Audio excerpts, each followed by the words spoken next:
It's 1st of April 22. It's Friday, and I'm talking about Scotland. I'm talking about the Ferguson Marine shipyard down in Port Glasgow, and they got an order for two Caledonian McBrain Island ferries, and they were meant to complete it 4 years ago, and it's also costing double what they expected, and it seems to be a total mess. I'm just trying to make sense of it because it's a sort of big story in Scotland at the moment. It sort of comes up and then goes away, and I just can't make sense of it. Mainly, there's three things involved. That's me, the mainstream media, and how the government answer the replies and get the replies out there. And so it could be my fault. Maybe I'm just can't absorb it, but yeah, I'm trying to make sense of it. Like the Ferguson shipyard, I think it went into receivership in 2015 or 14, 2014 say, and Jim McCall bought it, and he's one of Scotland's richest guys, if not the richest. He's Monaco based now. I think he was born in Kilmarnock, just outside Glasgow, 1951 or something like that. But yeah, he's either the richest Scot or the richest sort of self-made Scot. Because I mean, I know we've got that Danish guy up north who buys a lot of Highland estates. I think he lives in Scotland mainly, and he must be mega rich. He owns a famous supermarket store or something. But Jim McCall is really a billionaire. One of Scotland's great success stories, apparently. But yeah, he seems to have made his money being a, inverted commas,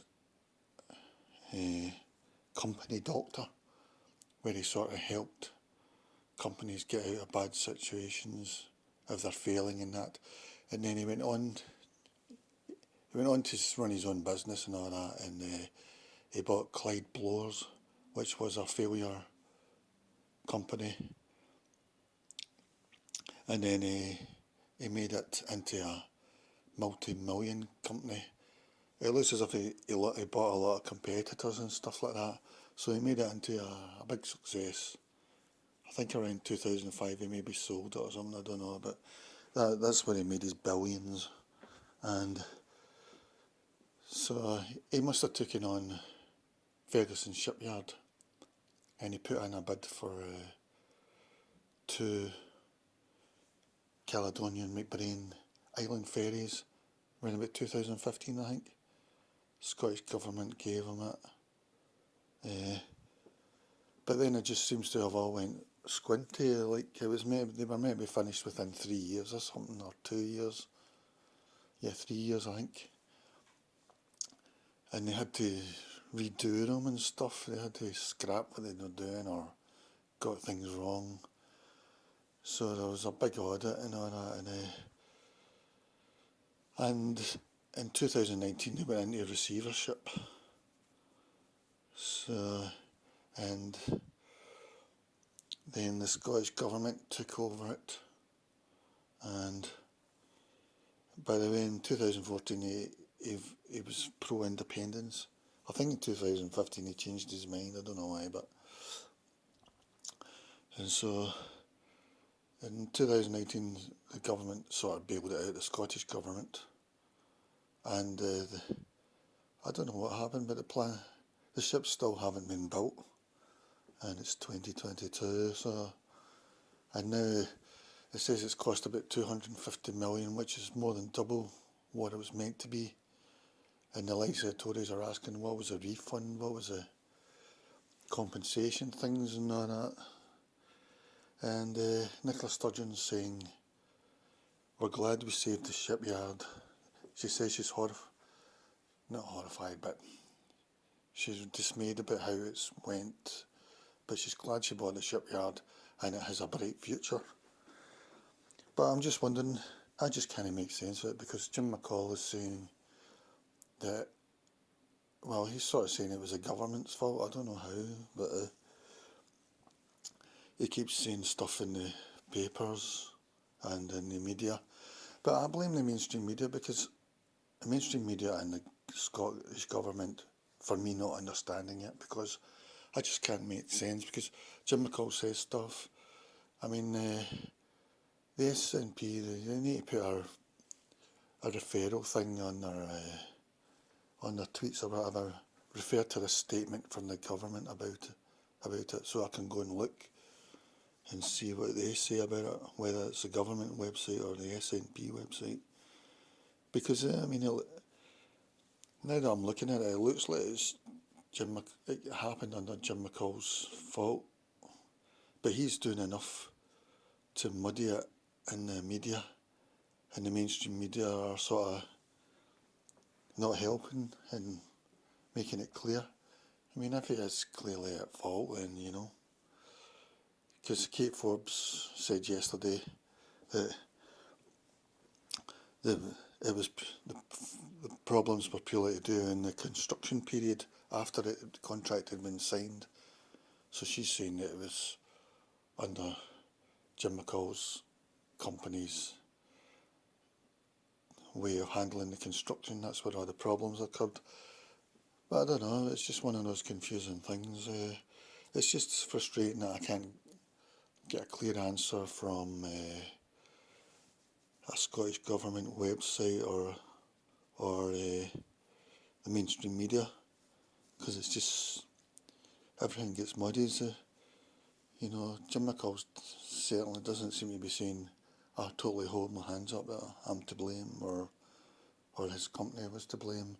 It's called a new thing now, it's called Ferguson Marine, but it is a new company really. The shipyard's still there.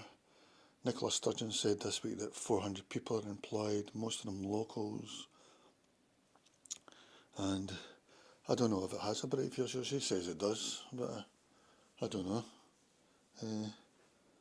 So it'll be interesting to see, but I don't know whether this is just a blip or realistically there isn't a place for a public ship building site in in Glasgow anyway, on the Clyde.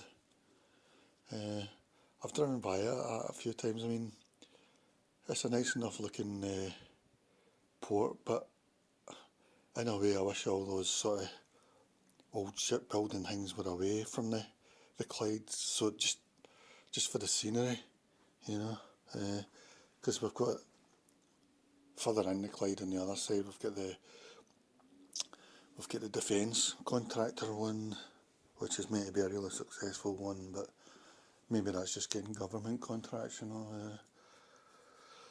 But then that sort of spoils the cycle down that way. If you were wanting to cycle, you can't do that bit because the shipyards on the site, all the other shipyards are gone. I think all of them. Is John Brown gone? Yeah, I think so. Yeah, it's just I think I'm starting to get a clear thing about this, but it's just interesting. It's the first time I've seen Nicola not give what I regard a clear reply. I mean, I've got great respect for Nicola Sturgeon. I think she's an outstanding politician. It doesn't mean to say I agree with everything she's doing, but a lot of times I think her instinct is the same as Tony Blair. They answer the sort of questions that are on your mind. But in this one, she seems to be sticking to saying it's got a bright future and she's glad she saved the shipyard. So, I mean, you could say that about a coal mine. What about the whole coal industry? You could say we're glad we saved the coal industry because it keeps people employed even though nobody wants the coal, you know. So I don't think that's a satisfactory answer.